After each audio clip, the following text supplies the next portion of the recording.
I'm Leena Rao with TechCrunch TV. We are at the home of investor and foundation capital partner Paul Holland.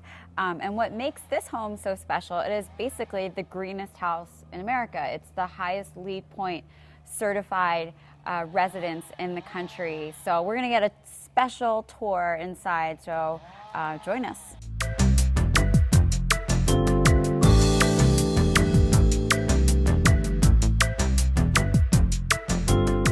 Nice to be here in your home. Thank you so much for inviting the TechCrunch TV crew into your home. This is amazing. Appreciate it, Leena. It's great. We're happy to show it to everybody. We're trying to encourage people to build green, so hopefully this will help people think about that. So tell me, what does LEED even mean? I hear about it, I read about it, but I'm not really sure what it means.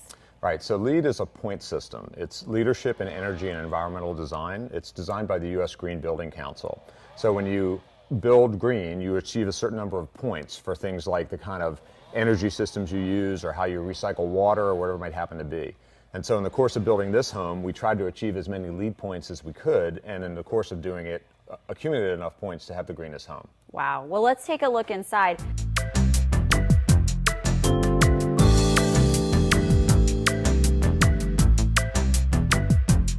There are 5 main elements of what you think about with green building. There's energy, materials, waste, water, and habitat. Those are the 5 things that we kind of spend a lot of time thinking about. We focused on 4 main materials: wood, metal, glass, and stone. So we were very anxious to try to have an oil-free house, oil-free products house. So there's no natural gas in the house, there's no PVC, there's no other products there. So we wanted to make it very, very simple, but we wanted to make it very beautiful. So all the wood that you'll see here is either what we call Forest Stewardship Council certified, FSC certified, or it's recycled. Like you're standing on the floor here, this is a 100-year-old barn oak from some barns out of Ohio. And then what you're seeing around here in the wood are Western red cedar and Douglas fir that's all harvested from sustainable forest here in the West. Wow. There are a number of companies in your portfolio that That's you're right. using their technology in the home. That's right, yeah. So if you think across the portfolio, we have, Foundation Capital has 13 or 14 clean tech companies, and almost half of them are represented in the house in some form or another. And we tried to incorporate as many of those things into the house as we could, because we wanted to stimulate the green supply chain and also wanted to be an example for these companies to say, look, you can have a really, really pretty house using these green products and living a very energy unintensive life. If they want to give a demo, they just have to come here. Absolutely. They give a lot of demos. One of the design rules of the house, one of the themes that we were looking for is this notion of outside in. And you can see that here with this aperture. It's about a 35-foot aperture, roughly 12 feet tall. And so it's unusual in that sense. You're kind of indoors and you're outdoors at the same time. Right. And that was one of the things that we found really attractive about it. It's beautiful. I mean, especially on a day like this.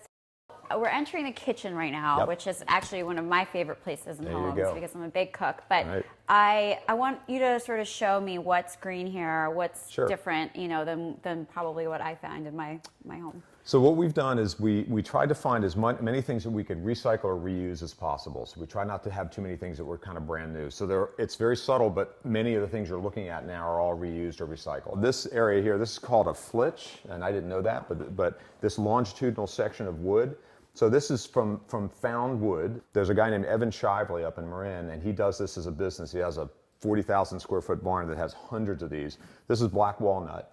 And then you take a longitudinal section of it, and then we've made it into furniture and used it in various places throughout the house. Oh, that's really, really fascinating. Well, so here's one thing that I like to do. It's kind of a little bit of a whatever fun thing to do, and kids like it too because it's kind of a bit of a magic trick. But what we did is we went with an induction stove, and one of the things we wanted to do here, as I said, we didn't want to have any natural gas or any oil-based products.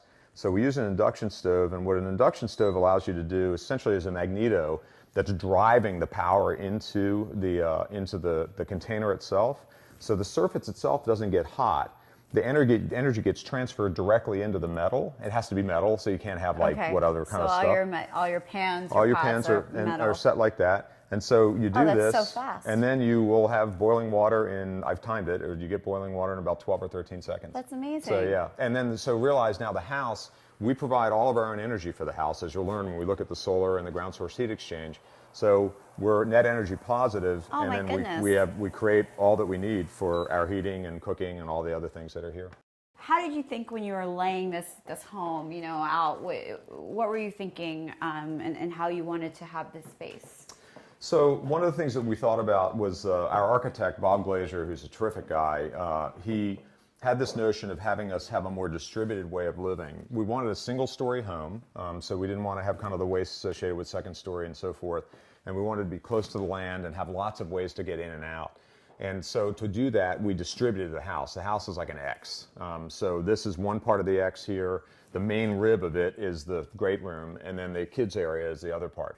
I'll give you this because this is just kind of fun. Oh my gosh, this is awesome. My wife's not a big fan of TV, and so as a consequence, our TVs pop up out of the floor so that they can go away. And oh my gosh, yeah, wow. so they're fun. It's very efficient space. Yeah, and plus plus they pivot all the way around. So if you want, you can sit and kind of watch the game over there, and it works out pretty well. Oh, that's great. This is our indoor shower. It looks like the outdoor shower, but then there's an outdoor shower over here. Oh all my the gosh. stone associated with the house, it's really, really beautiful stone. It all came from a waste stone. This was all stone that had been rejected by other people, but we hired a really good mason, and he made it look absolutely beautiful. And he did a terrific job on that. George Gonzalez's work. Notion of what you do about energy. Right. And we put a lot of work into that here, and the person who knows it a lot better than me is my wife, Linda Yates. And so I'm going to ask her to talk to you guys about what we've done with our energy model here. How this works. Let's do that. I think one of the really big issues to remember about energy is it's very easy to offset it, but really your first job is to reduce your need, right? So then if you reduce your need and you have as efficient a house as passively designed as ours is, et cetera, then you have the opportunity to offset the energy that you're using with alternative energy. And so we actually have two forms of alternative energy that we use, geothermal and solar. We actually only need two sets of solar panels on two pieces of the roof. There are 118 panels. They produce 21 kilowatts of power. We are the only house in the U.S. that we have found so far that actually factored in enough solar to power 100% of their transportation as well. So you could actually, with the leftover energy, you could power 5 other vehicles. Exactly. And so right now what's happening is all of that excess energy is actually going back to PG&E and producing green power for them. One of the challenges for a lot of people was what's the payback, right? Like how long is it going to be?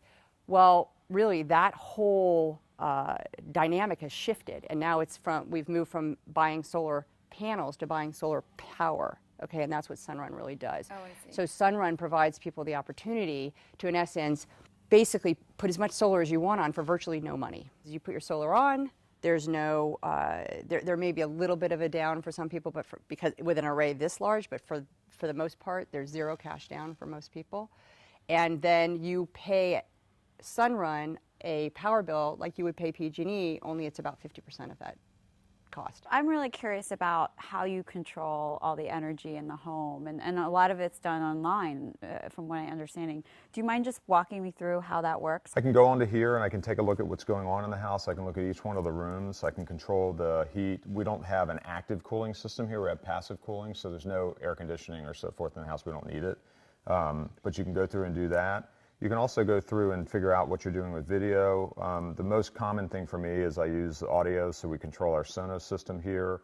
If I want to bring that up, I'll go to music services. I can bring up Pandora. I can bring up Spotify. I got my various playlists. My kids have their playlist on here, and it's all mixed in, so you can see a real selection of different things here. And I can bring that up, and I can play it either in this room or all the rooms or one room, or I can play it down by the pool, and I control all that through Control 4. Wow, so that's what we mean by a that's home amazing. control system. Why don't we take a Okay, look outside? Sure. So the chickens are unusual in that they're truly free range, so we let them wander around all day Wow. long. And so they've been all of our chickens. We're down to 4 now, but all of our chickens were hand raised by our kids, so they're all hatched by our kids. They have a little incubator kit and all that stuff, and they come out and do their thing. Now I'm fascinated. What is this? Is this a play area? What's happening over here? So this is our favorite landscape artist. Is a guy named Patrick Doherty. We just call these the fairy houses and then Linda's actually populated them. So this is actually an art installation. This is an art installation, yeah. It's not structural, although you'd have a hard time getting it out of here. But you can see, so Linda's put fairy houses in each one of the houses. So like when you bring your daughter back, she will never want to leave. Little kids come in here and they see the fairy houses with the little unicorns and all that stuff, and they just go crazy. How? Yeah, so like, this is really, really sturdy. it's You in could there. hit it with your car, and your car would be damaged, but this wouldn't. Well, it seems like you never have to leave. Yeah, well, there's that. One of my longtime friends, he said that. He was like, dude, you don't have to go on vacation anymore. Yeah, this is You're a here. So paradise. anyway, yeah, it feels good. I mean, I grew up in the apartment project outside of Washington, D.C., so yeah, I never thought I'd be here. So I'm really happy with the way things turned out. Well, thank you for inviting us into your Not at all. beautiful, beautiful home. And, Thanks, Leena. Enjoyed it. and you know, if you ever need anyone to house it, Absolutely. I'm Come on happy down. to come. Bring you your know, daughter bring my down. daughter, my Yeah, husband. They come on down. Bring everybody down. They love it. The kids love it. They really, really enjoy the interaction. So Thanks, so Paul. much. Okay, enjoy Great it. to be Thanks here. a lot. Take care.